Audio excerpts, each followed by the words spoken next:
உங்களில் சிறந்தவர் மனைவியிடத்தில் நட்பண்புகளால் சிறந்தவர் என்று சொல்கிறார்கள். காரணம் என்னன்னா, மனைவியை பொறுத்தவரையில் 24 ஹவர்ஸ் கணவனை பற்றி கண்காணிக்கக்கூடிய ஒருவராக இருப்பாள். அவனுடைய வியாபாரம் எப்படிப்பட்டது, அவனுடைய செயல்பாடுகள் எப்படிப்பட்டது, அவனுடைய பண்பாடுகள் எப்படிப்பட்டது, அவனுடைய பேச்சு நடவடிக்கை எப்படிப்பட்டது, எல்லாவற்றையும் கண்காணிக்கக்கூடிய ஒருவராக இருக்கிற காரணத்தினால தான் அல்லாஹ்வுடைய தூதர் ஸல்லல்லாஹு அலைஹி வஸல்லம் அவங்க சொல்றாங்க, இந்த சர்டிபிகேட்ங்கிறது நல்லவன் என்கிற அந்த முத்திரை யார்கிட்ட கிடைக்கணும்னு சொன்னா உங்கள் மனைவி இடத்துல கிடைக்கணும் அப்படிங்கிறாங்க. எனவே நாம் ஆரம்பமாக மனைவி நம்மை பற்றி என்ன சொல்லுகிறார், எப்படி புரிந்து வைத்திருக்கிறார் என்பதை அறிந்து கொள்வதற்கு எத்தனிக்க வேண்டும்.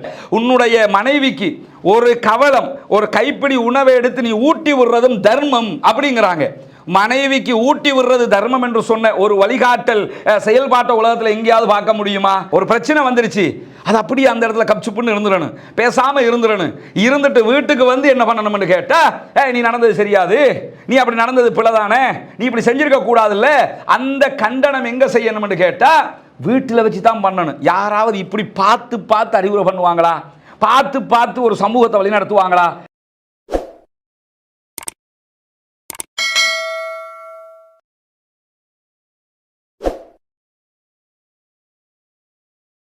அல்ஹம்துலில்லாஹ் நஹ்மதுஹு வ நஸ்தஈனுஹு வ நஸ்தக்ஃபிருஹு வ நஊது பில்லாஹி மின் ஷுரூரி அன்ஃபுஸினா வ ஸய்யிஆத்தி அமாலினா மை யஹ்திஹில்லாஹு ஃபலா முதில்ல லஹு வ மை யுத்லில் ஃபலா ஹாதிய லஹு அஷ்ஹது அல்லா இலாஹ இல்லல்லாஹ் வ அஷ்ஹது அன்ன முஹம்மதன் அப்துஹு வ ரசூலுஹு அம்மா பஅத். எல்லா புகழும் புகழ்ச்சியும் அல்லாஹ் ஒருவனுக்கே உண்டாகட்டுமாக. அவனுடைய அமைதியும் கருணையும் நபிகள் பெருமானார் ஸல்லல்லாஹு அலைஹி வஸல்லம் அவர்கள் மீதிலும் அவர்கள் காட்டிய வழிப்படி மாத்திரம் வாழக்கூடிய அனைவர்கள் மீதிலும் உண்டாகட்டுமாக. பேரன்பிற்கினிய எல்லாம் வல்ல அல்லாஹ்வினுடைய நல்லடியார்களே, நாம் வாழுகிற இந்த உலக வாழ்க்கையிலே சரியான முறையில் வாழ்ந்து மறுமையிலே வெற்றி பெற வேண்டும் என்பதற்காக இறைவன் காலத்திற்கு காலம் தன்னுடைய தூதர்களை அனுப்பி வைத்து அவர்கள் மூலமாக சரியான வழிகாட்டுதல்கள் எது என்பதையும், நாம் தவிர்த்து நடக்க வேண்டிய தவறான வழிமுறைகள் எது என்பதையும் இனம் பிரித்து காட்டியிருக்கிறான். அந்த அடிப்படையில் இந்த உலகுக்கு இறுதியாக அனுப்பப்பட்ட நபிகள் பெருமானார் ஸல்லல்லாஹு அலைஹி வஸல்லம் அவர்கள் திருமறை குர்ஆனை நம்முடைய வாழ்வியல் வழிகாட்டியாகவும் அதனுடைய முழுமையான விளக்க உரையாக தன்னுடைய வாழ்நாள் முழுவதையும் அமைத்துவிட்டு சென்றிருக்கிறார்கள். ரசூலுல்லாஹி ஸல்லல்லாஹு அலைஹி வஸல்லம் அவர்கள் காட்டிய வழிமுறைகள் படியும் திருமறை குர்ஆனுடைய வழிகாட்டுதல்கள் பிரகாரமும் யாரெல்லாம் தங்களுடைய வாழ்க்கைகளை அமைத்துக் கொள்கிறார்களோ அவர்கள் அத்தனை பேரும் நாளை மறுமையிலே சொர்க்கத்தில் நுழைவார்கள் என்றும், இந்த வழிகாட்டுதல்களுக்கு மாற்றமாக வாழக்கூடியவர்கள் கண்டிப்பாக நாளை மறுமையிலே நரகத்தில் நுழைவிக்கப்படுவார்கள் என்றும் புனிதமிக்க இஸ்லாமிய மார்க்கம் நமக்கெல்லாம் கற்றுத்தருகிறது. அந்த அடிப்படையில் இஸ்லாத்தை அதன் தூய வடிவத்திலே ஏற்றுக்கொண்டிருக்கக்கூடிய நாம் நம்முடைய அனைத்து காரியங்களிலும் நபிகள் நாயகம் ஸல்லல்லாஹு அலைஹி வஸல்லம் அவர்கள் காட்டிய வழிமுறைகள் படியும் திருமறை குர்ஆனுடைய வழிமுறைகள் படியும் மாத்திரம் நம்முடைய வாழ்க்கையை கழிப்பதற்கு எத்தனிக்க வேண்டும், முயற்சிக்க வேண்டும். அதற்காகவே நம்முடைய வாழ்க்கைகளை அர்ப்பணிக்கக்கூடியவர்களாக நம்மை நாமே மாற்றிக்கொள்ள கடமைப்பட்டிருக்கிறோம். இஸ்லாமிய மார்க்கத்தை பொறுத்தவரையில் இஸ்லாம் என்பது மனித குலத்திற்கு வழங்கப்பட்ட ஒரு பரிபூரணமான வாழ்க்கை திட்டம் என்பதை நாம் புரிந்து வைத்திருக்கிறோம்.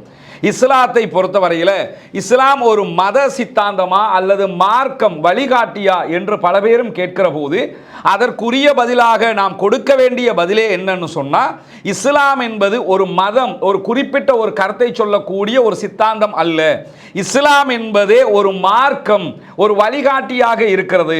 ஒரு மனிதனுடைய பிறப்பு முதல் இறப்பு வரைக்கும் உண்டான அனைத்து காரியங்களுக்கும் வழிகாட்டக்கூடிய ஒன்றாகத்தான் அல்லாஹு தாலா இஸ்லாமிய மார்க்கத்தை நமக்கெல்லாம் தந்திருக்கிறான் என்பதை நாம் ஆரம்பமாக புரிந்து கொள்ள வேண்டும். காரணம் என்னவென்று சொன்னால், இஸ்லாத்தினுடைய எல்லா செயல்பாட்டையும் நீங்கள் எடுத்துக்கிட்டீங்கன்னா, ஒரு மனிதன் பிறந்து விட்டால் அவன் பிறந்ததிலிருந்து என்ன செய்ய வேண்டும், அவனுடைய வாழ்க்கை எப்படி அமைய வேண்டும், அவனுடைய கல்வி, வேலைவாய்ப்பு, அவனுடைய செயல்பாடுகள், அவனுடைய திருமணம், அவனுடைய குடும்ப வாழ்க்கை, மரணம் வரைக்கும் உண்டான அனைத்து வழிகாட்டுதல்களையும் நபிகள் பெருமானார் ஸல்லல்லாஹு அலைஹி வஸல்லம் அவர்கள் நமக்கு அழகாக கற்றுத்தந்திருக்கிறார்கள். அந்த அடிப்படையில் இஸ்லாமிய மார்க்கம் ஒரு குடும்ப வாழ்க்கை, ஒரு கணவன் மனைவி என்கிற விவகாரத்தில் எப்படி இருவரும் நடந்து கொள்ள வேண்டும், அன்பாக பண்பாக பாசமாக எப்படி செயல்பட வேண்டும் என்கிற ஒரு அழகான வழிகாட்டுதலையும் நமக்கு கற்றுத்தந்திருக்கிறது. இன்றைக்கு நம்முடைய வாழ்க்கையில் பல குடும்பங்களுக்கு மத்தியில் கணவன் மனைவிக்கு மத்தியில் இருக்கக்கூடிய பிணக்குகள் நிறையவே ஏற்படுவதை நம்ம பார்க்க முடியும். அன்பில் ஏற்படக்கூடிய குறைபாடுகளை பார்க்க முடியும். இருவருக்கு மத்தியிலே மனதளவில் ஒற்றுமை இல்லாத காட்சிகளை நம்ம பார்க்க முடியும். இந்த மாதிரியான காரணங்களால் நிறையவே டிவோர்ஸுகள் வந்து முடிகிற காட்சிகளை நம்ம தொடர்ந்து பார்த்து வருகிறோம். இலங்கையை நம்ம எடுத்துக்கிட்டோம்னா, இஸ்லாமிய சமூகத்தை நம்ம எடுத்துக்கிட்டோம்னா, அதிகமான விடோஸ், அதிகமான விதவைகளை கொண்டிருக்கக்கூடிய காட்சியை பல இடங்களில் நம்ம காண முடிகிறது. இளம் விதவைகளை பார்க்கிறோம், முதியவர்களை பார்க்கிறோம். காரணங்கள்ல மிக பிரதானமாக எது வந்து இருக்கும் என்று சொன்னா, இந்த கணவன் மனைவிக்கு மத்தியில் இருக்கக்கூடிய ஒரு அன்பு, பாசம், இணக்கம் என்பது மிக மிக குறைவாக இருப்பதை நம்ம பார்க்க முடிகிறது. கொஞ்சம் விட்டு கொடுத்து, கொஞ்சம் செயல்பாடுகளை புரிந்து கொண்டு இஸ்லாம் காட்டிய அடிப்படையில் நம்ம இருந்துட்டோம்னு சொன்னா, கண்டிப்பாக இந்த பிணக்குகளிலிருந்து அனைவரும் விடுபட்டு விட முடியும். நபிகள் நாயகம் ஸல்லல்லாஹு அலைஹி வஸல்லம் அவர்கள் சொல்லக்கூடிய ஒரு அழகான செய்தி திருமிதியிலே ஆதாரபூர்வமாக பதிவு செய்யப்பட்டிருக்கிறது. அபூ ஹுரைரா ரலியல்லாஹு அன்ஹு அவர்கள் சொல்கிறார்கள், இறை நம்பிக்கை கொண்டவங்கள்ல முழுமையான இறை நம்பிக்கை கொண்டவர் யார் என்று சொன்னா, உங்களில் யாரிடத்தில் நற்குணம் இருக்கிறதோ அவர்தான் முழுமையான இறை நம்பிக்கை கொண்டவராக மாறுவார். ஒருவரிடத்தில் நற்குணங்கள் இருக்கிறது, நல்ல பண்பாடுகள் இருக்கிறது, நல்லபடியாக மக்களோட பழகிறாரு, கொஞ்சம் நெகிழ்ச்சியாக இருக்கிறாரு, மற்றவர்களோடு மகிழ்ச்சியாக பேசி பழகக்கூடிய ஒருவராக இருக்கிறார், நட்பண்புகளையே சுமந்து கொண்டவராக இருக்கிறார் என்று சொன்னால் அவர்தான் முழுமையான இறை நம்பிக்கை கொண்டவராக ஆகுவார் என்று சொல்லிவிட்டு அல்லாஹ்வுடைய தூதர் ஸல்லல்லாஹு அலைஹி வஸல்லம் அவர்கள் தொடர்ந்து என்ன சொல்றாங்கன்னு கேட்டா, உங்களில் சிறந்தவர் யார் என்று சொன்னால் உங்களுடைய மனைவியிடத்தில் யாரு நல்ல பண்புகளால் சிறந்து விளங்குகிறாரோ அவர்தான் உங்களில் சிறந்தவர். எனவே மனைவி இடத்தில் நம்ம நல்ல பண்புகள் உடையவர்கள், நல்ல பண்பாடை உடையவர், நெகிழ்ச்சியாக பேசக்கூடியவர், மகிழ்ச்சியாக வாழக்கூடியவர், என்னை அன்பாக அரவணைக்கக்கூடியவர், என்னை அன்பாக இணைத்து வாழக்கூடியவர் என்கிற நட்பேரை பெறக்கூடிய ஒருவர் உங்களில் சிறந்தவர் என்று நபிகள் நாயகம் ஸல்லல்லாஹு அலைஹி வஸல்லம் அவர்கள் சொல்லுவதை நம்ம பார்க்க முடிகிறது. ஒருவர் நல்ல பேர் எடுப்பதற்கு, நான் நல்லவனா கெட்டவனா என்று புரிஞ்சுக்கிறதுக்கு யார்கிட்டையும் போய் நம்ம சர்டிபிகேட் எடுக்க வேண்டிய எந்த தேவையும் கிடையாது. சர்டிபிகேட் யார்கிட்ட கிடைக்கணும்னு சொன்னா மனைவி இடத்துல கிடைக்கணும், நண்பர்கிட்ட கிடைக்கும், பொய்யாக கூட சொல்ல முடியும். நண்பர்களோட நம்ம வந்து நட்பு என்கிற வட்டத்துடனான தொடர்பு மாத்திரம்தான் இருக்கும். அதே மாதிரி பெற்றோர் என்று எடுத்துக்கிட்டோம்னா தாய் பிள்ளை என்கிற உறவு மாத்திரம்தான் இருக்கும். இப்படி ஒவ்வொருவரோடு ஒவ்வொரு குறிப்பிட்ட உறவுகள் இருக்கும். மனைவியோடு தான் உடல் உறவு என்கிற தொடர்பு வரைக்கும் உடலால் இணைகிற தொடர்பு ஒன்றை இறைவன் ஏற்படுத்தி இருக்கிறார்.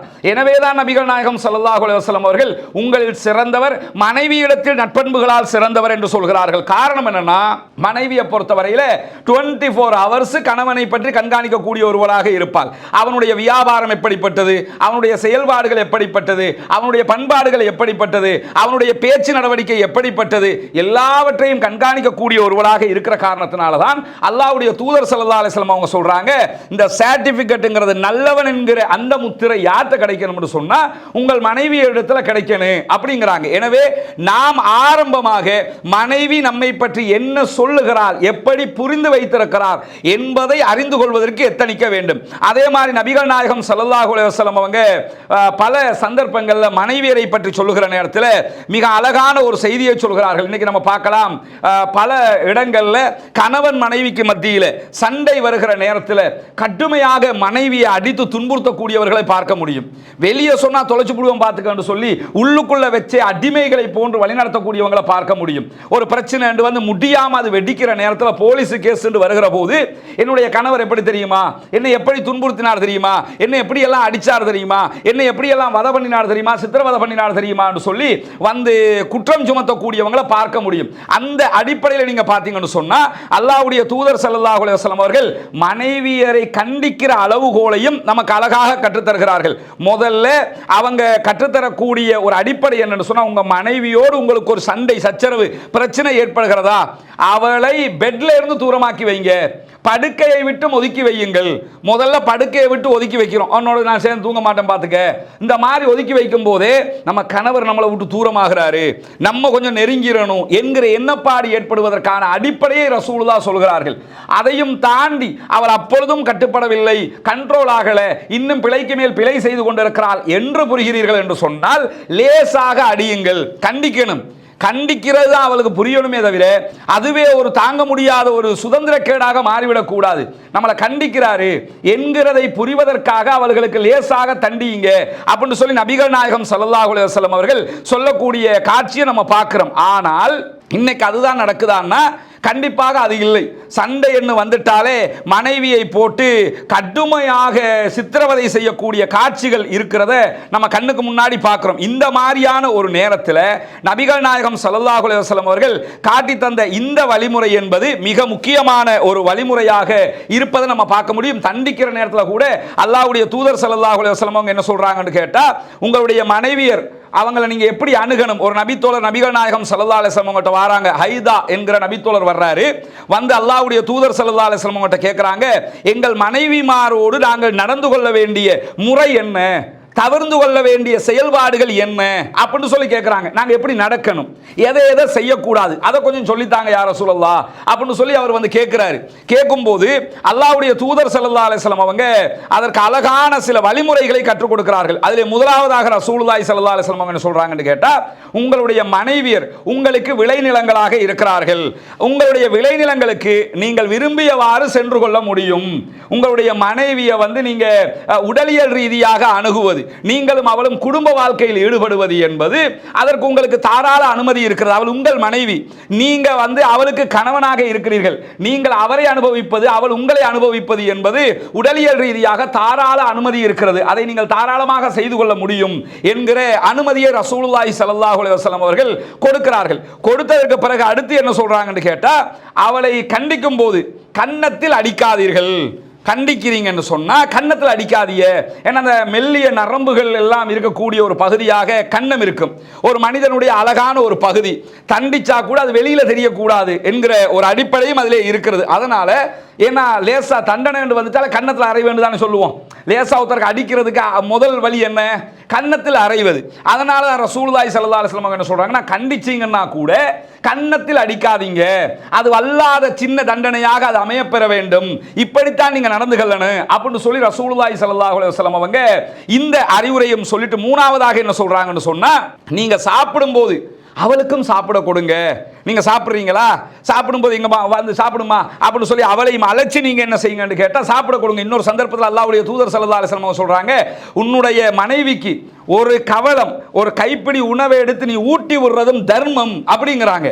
மனைவிக்கு ஊட்டி விடுறது தர்மம் என்று சொன்ன ஒரு வழிகாட்டல் செயல்பாட்டை உலகத்தில் எங்கேயாவது பார்க்க முடியுமா?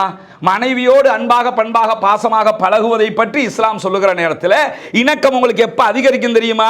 சாப்பிட்றீங்களா, ஒரு கவலம் ஊட்டி விடுங்க, அவள் ஒரு வாய் உங்களுக்கு ஊட்டி விடட்டும். இதுவே நம்ம சமூகத்தில் பெரிய பிரச்சனை. என்ன பெரிய பிரச்சனைன்னு சொன்னா, கணவன் மனைவிக்கு ஊட்டி விட்டதை கணவன் தரப்புல யாராவது பார்த்துட்டாங்கன்னு வைங்க, என்னடா இது வெக்கம் இல்லாம இந்த வேலையை பார்த்துக்கிட்டு இருக்கிறாங்க அப்படிம்பாங்க. அதே நேரத்தில் மனைவி கணவனுக்கு ஊட்டி விட்டான்னு வைங்க, மாமியாருக்கு அது தாங்கலா போயிடும், அல்லது வேற யாராவது பார்த்துட்டாங்கன்னா அவங்களுக்கு தாங்க முடியாம போயிடும். அது என்ன வெக்கம் இல்லாம இந்த வேலையெல்லாம் செஞ்சுக்கிட்டு இருக்கிறாங்க, இது வெக்கப்படுற விஷயமா? இஸ்லாம் சொல்லுகிற அந்நியோன்யமான விஷயம். கணவனோடு இணக்கம் வருவதற்கு, மனைவியோடு அன்பு பெருகுவதற்கு, பாசம் அதிகரிப்பதற்கு என்ன பண்ணணும்? ஊட்டி விடுங்க. சாப்பிடும் போது அவளுக்கு நீ ஊட்டி விடு, அவள் உனக்கு ஊட்டி விடட்டும் என்று நபிகள் நாயகம் ஸல்லல்லாஹு அலைஹி வஸல்லம் அவர்கள் ஊட்டி விடுவதையும் தர்மம் என்கிறார்கள். நம்ம தர்மம் பண்றதுக்கு காசு இல்லையே பணம் இல்லையே என்று யோசிச்சுக்கிட்டு இருப்போம்.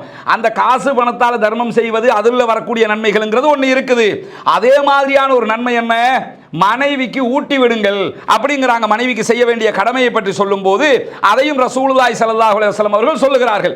அதே போன்று தொடர்ந்து சொல்லும் போது என்ன சொல்றாங்கன்னு கேட்டா, நீ ஆடை அணிகிறாயா, உனக்கு ஒரு Dress வாங்குறியா, அதே மாதிரி உன்னுடைய மனைவிக்கும் வாங்கி கொடு.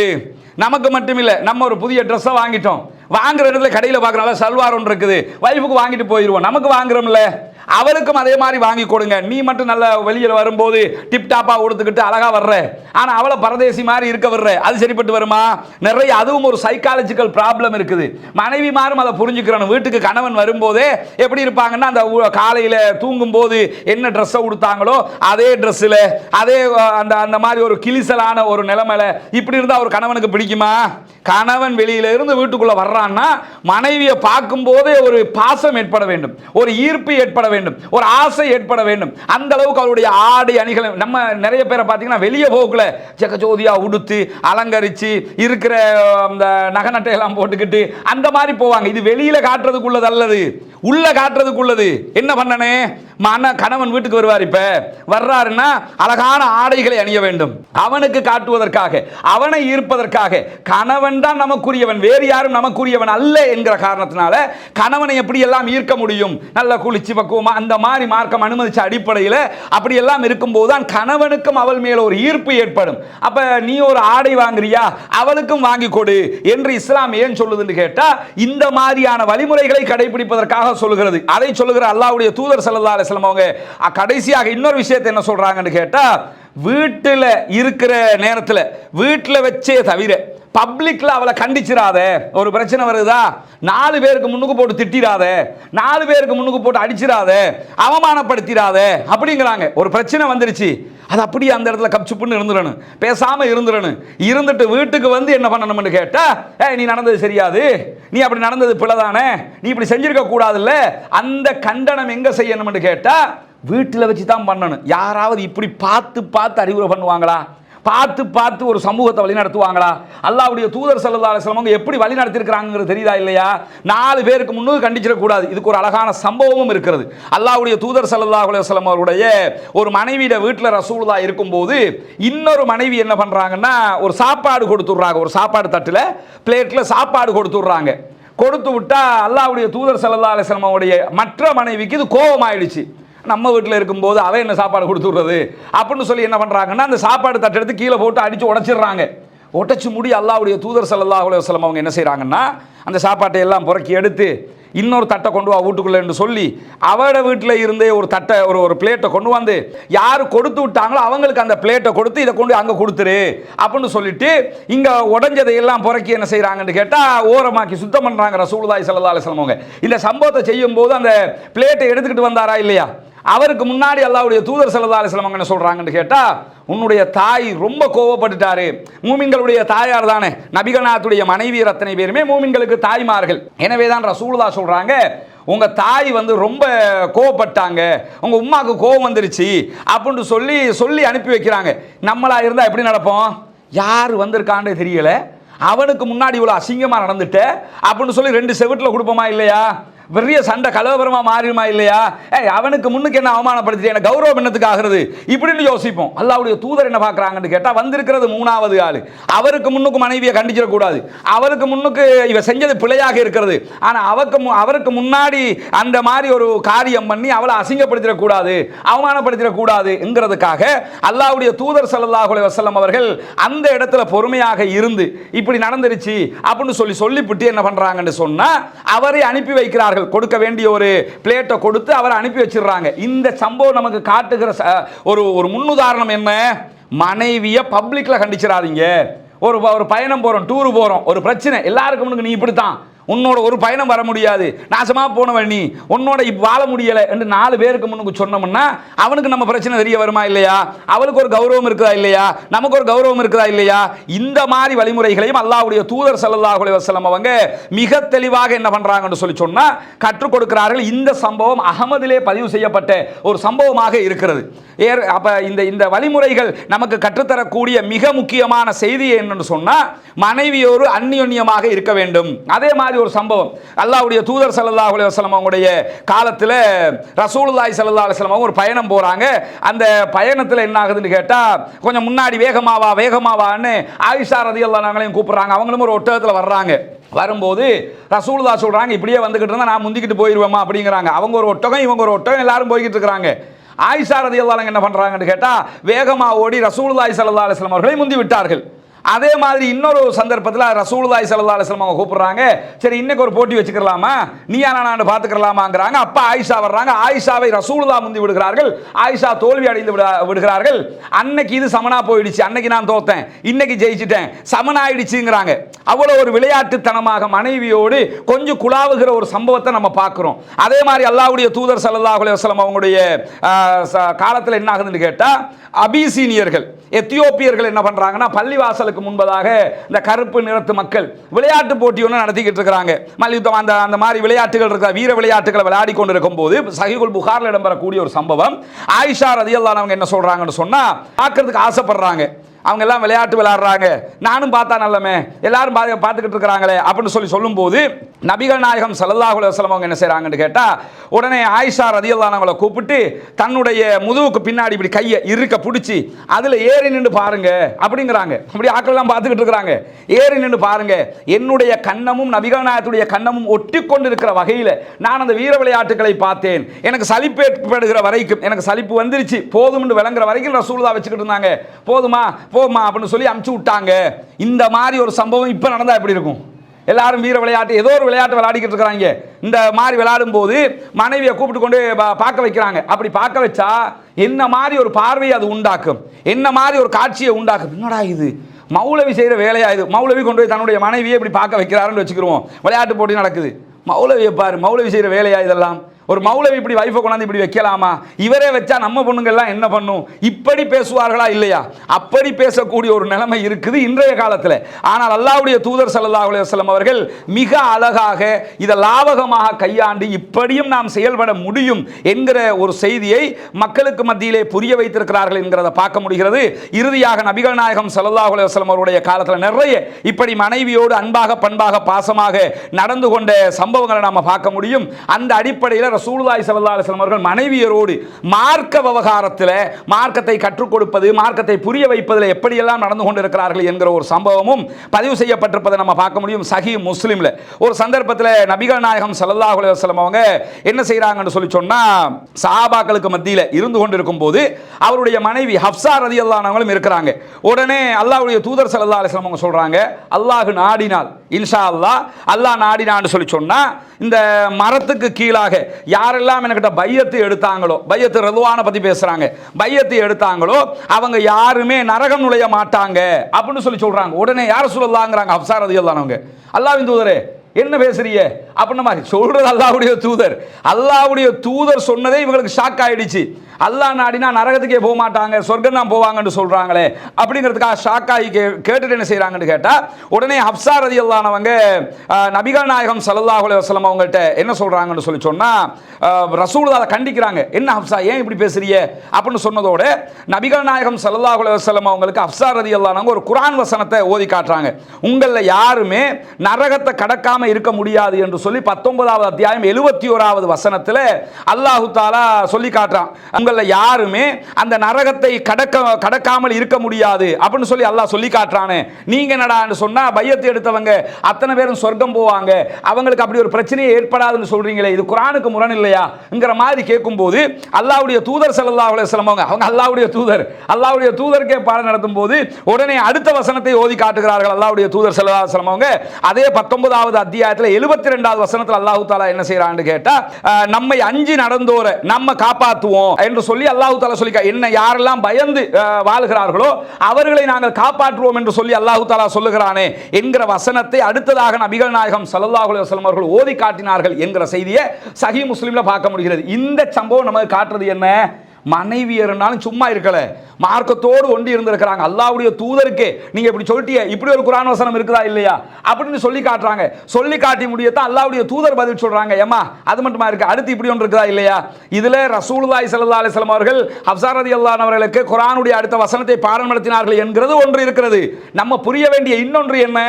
கணவன் மனைவி குர்ஆனோடு இருந்திருக்கிறார்கள், குர்ஆனை பற்றிய புரிதலோடு இருந்திருக்கிறார்கள். இதே மாதிரி ஆயிஷா ரலியல்லாஹு அன்ஹா ரசூலுல்லாஹி ஸல்லல்லாஹு அலைஹி வஸல்லம் அவங்களுக்கு குர்ஆன் வசனங்களை சொல்லி காட்டிய சம்பவங்களும் உண்டு. இப்படி குர்ஆனோடு நபிகள் நாயகத்துடைய வாழ்க்கையோடு ஒண்டி போய் இருந்தவர்களாக நபிகள் நாயகத்துடைய மனைவிமார் இருந்ததைப் போல நம்முடைய வாழ்க்கையிலும் குர்ஆன் ஹதீஸுக்கு கட்டுப்படக்கூடிய குடும்பமாக, மனைவியராக, கணவர்களாக நம்முடைய வாழ்க்கையை கழிக்கிற போது கண்டிப்பாக நாம் இம்மையிலும் மறுமையிலும் வெற்றி பெற முடியும் என்கிற தத்துவத்தோடு முடித்துக் கொள்கிறேன். வாஹிரு தஅவானா அல்ஹம்துலில்லாஹி ரப்பில் ஆலமீன்.